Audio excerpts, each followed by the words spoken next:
La coalition dirigée par les USA procède à des exercices militaires dans l'est de la Syrie. Les forces de la coalition dirigée par les États-Unis contre Daesh ont entamé vendredi des exercices dans l'est de la Syrie, selon le site de la coalition. Les militaires russes sont au courant. La coalition dirigée par les États-Unis a procédé à des exercices militaires dans l'est de la Syrie, là où se trouve la garnison d'Al-Tanf et dans un rayon de 55 km autour.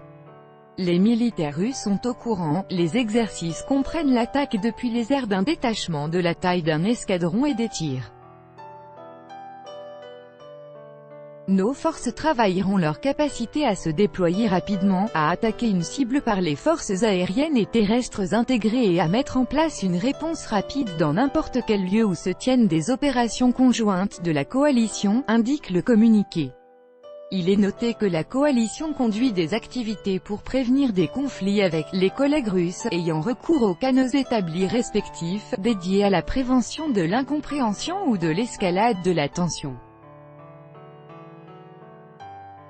Ces manœuvres de la coalition dirigée par les États-Unis se déroulent au moment où la tension autour du gouvernorat syrien d'Idlib s'accentue en vue d'une éventuelle offensive préparée par les États-Unis, conjointement avec la France et le Royaume-Uni, comme le prévient le ministère russe de la Défense. La garnison d'Al-Tanf abrite une base militaire américaine en Syrie où sont formés et armés des détachements de l'opposition syrienne. Le camp de réfugiés de Rukban est situé dans une zone de sécurité, à proximité de la base militaire américaine d'Al-Tanf, déployée illégalement en avril 2017 sous le prétexte de la lutte antiterroriste. * Organisation terroriste interdite en Russie.